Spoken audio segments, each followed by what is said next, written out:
forever.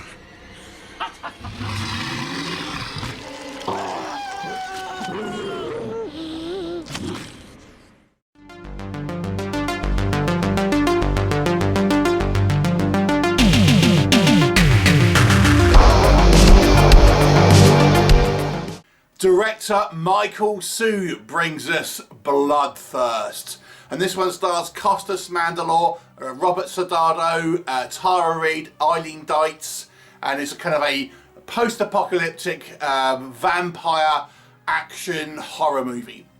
So it focuses on a kind of vampire hunter played by Costas Mandylor as he gathers up a few kind of human survivors to try and fight back against the vampire menace that has ultimately decimated the human kind of populace. And even the vampires themselves are squabbling amongst each other with kind of different kind of factions and kind of arguments between their kind of species.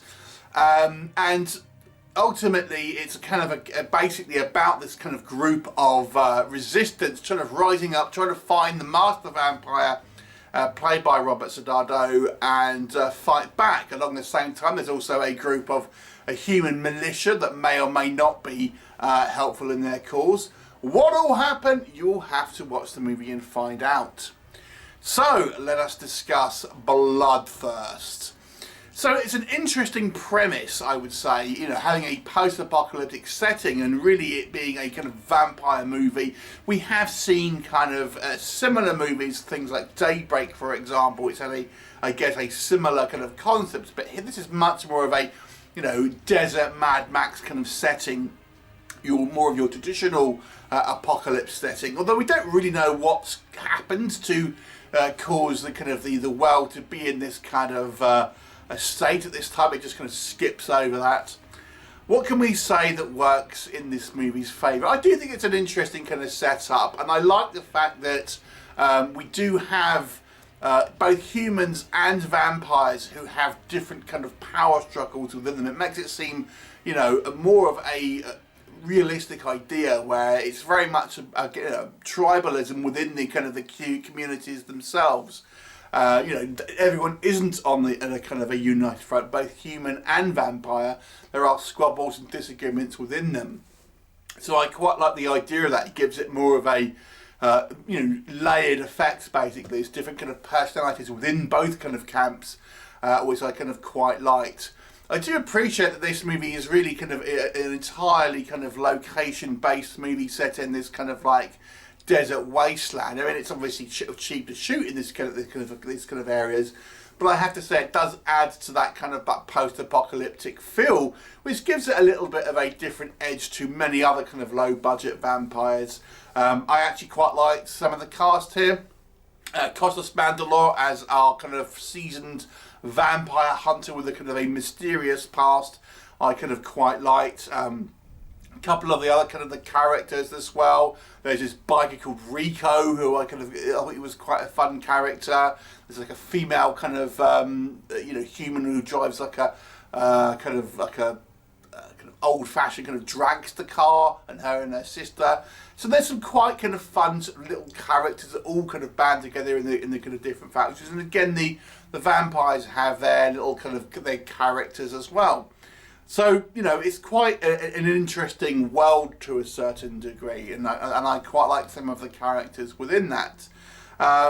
You know, the movie is a kind of practical effects driven movie. When we have kind of vampires feasting on humans, they're using, you know, legitimate fake blood and things like that, rather than the kind of the CGI blood, and there's a reasonable kind of body count, things like that. It's relatively kind of well shot. You know, making good use of the kind of the natural environment, etc. I mean, you have a kind of large cast as well, so it does have, you know, a feeling of somewhat of a scale to it. And even going on from that, we see kind of hints of other kind of like further afield kind of characters, like a kind of like master vampire, who is obviously being set up for kind of sort of sequels and things like this. The vampire makeup themselves, it looks a little cheap, but I still kind of quite liked it to a certain degree. I like the fact here that the vampires are clearly identifiable compared to your human kind of characters, and do look very kind of like power. I mean, it's a little overdone in certain aspects, and some of them kind of look like they're coming out of a kind of steampunk convention. But you know, if you can accept the fact that this is kind of somewhat of a cheesy B movie, I still kind of quite like the kind of the aesthetic here. To be honest with you, it makes it kind of quite fun. You know, there's an attempt here to make them a little more than human, with kind of, you know, padded foreheads and things like that. And you know, I kind of quite liked the look of the vampires themselves. But let's now transition to what doesn't work in this movie. But let's stay with the vampires. There's a decision here to make the vampires have a kind of like a reverb on their voice, like an electronic reverb. And as well as that, we have our actors kind of like hissing their lines. So it's actually quite difficult to understand when the vampires talk, and they do have a lot of dialogue, to what they're actually saying, because they're both kind of like, the actors are kind of rasping their kind of their dialogue sequences, and then we have this kind of like reverb as well. So it's actually incredibly difficult to understand what the kind of the vampires are actually saying. There's also a little bit of kind of like mythology kind of mix up here, I would say. And the vampires seem to cover up from the sun, but seem not to be affected by it. We also see a vampire not being affected by a crucifix. So it's kind of like the established rules of the vampire that we've traditionally known don't seem to apply here. But what the movie doesn't do is establish what the rules actually are.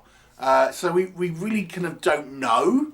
And there's also other things that are kind of like introduced. For example, like the world as a general, as it is, you know, this apocalyptic event that are introduced that we don't know much about. Our main character, Costas Mandylor plays, seems to have been bitten by a vampire but hasn't turned, but we don't know why. And again, this is stuff that might be set up for a sequel. But when you're watching this as the first movie, it's all very well and good having all these kind of things set up for a sequel, but you're thinking, I don't understand why that has happened. You know, what's the rules here? I mean, it's like set things up and then kind of like follow it up and pay it off, but it doesn't really do that. It just kind of has these things that you just have to accept, or you don't know why it's happening, and that's just tough because you're not going to get it. I found, even though I kind of liked a lot of these characters, I found some of the characters somewhat superfluous.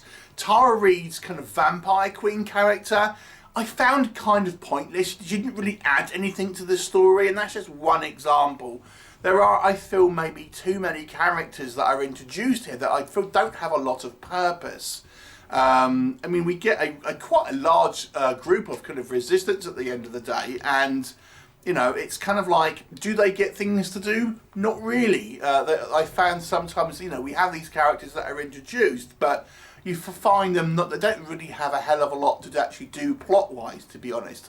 And let's talk about that plot, because I really do feel it's somewhat kind of meandering, really mired by the fact that this movie is quite dialogue-driven, and we have these kind of like sequences where we have characters' disagreement and kind of like not doing things and kind of like not really pushing the kind of the story forward, both the vampire characters and the human characters, and we just kind of seem to be meandering around in kind of certain kind of sequences without really much forward momentum. And when you think about how the plot progresses as a whole, once you've seen this movie, you feel it really hasn't progressed all that much. And yes, there is a kind of a showdown in it, but ultimately, if you were to describe just the kind of like the plot-based elements of this movie, it would be a very short conversation ultimately. I think the movie also is just a little bit corny at sometimes. Like I said, it doesn't help with these kind of like these vampire characters putting on these kind of like silly voices, but some of the dialogue sequences are quite trite. Some of the acting isn't brilliant from well, some of the cast, shall we say. It gives it a very kind of like silly, kind of cheesy feel to it a lot of times. And you know, some of the costume design, it looks a little bit, as I've mentioned, it's kind of steampunky at times. But again, it doesn't look really kind of practical. It looks like someone's seen what vampires look like in goth nightclubs and think, we'll do that. The movie itself, I think, has a little bit of kind of like staleness in regard to the kind of the action sequences. They don't feel particularly kind of dynamic.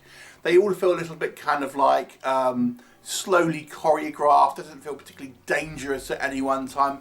So it has a somewhat of a low energy feel to it. So how to kind of conclude this review then? I would say this movie has some good ideas, and the concept, although it's not completely original, I kind of quite liked. And I quite like some of the ideas for the characters. It's just the implementation of them and the execution of how this kind of story kind of plays out seems to be on the poorer side. It seems to be a muddled kind of narrative that is kind of like somewhat kind of like has pacing issues. The characters seem kind of like superfluous, hanging around without much to do, and it has a lot of kind of like fat on it that just didn't need to be there. I mean, for example, Tara Reid's character, the kind of the boss master, didn't really need to be introduced in this movie. It could have just been left for another film, because ultimately it again adds nothing to the plot. So it's a very meandering film. So for me, this is a 4 out of 10 movie. This could have been, I think, re-edited or certain sequences reworked to be a more lean and, you know, interesting movie. But as it stands at the moment, it's very kind of like somewhat muddled. So 4 out of 10, have you seen it? What did you think? Please do leave me a comment and I'll look forward to seeing you next time.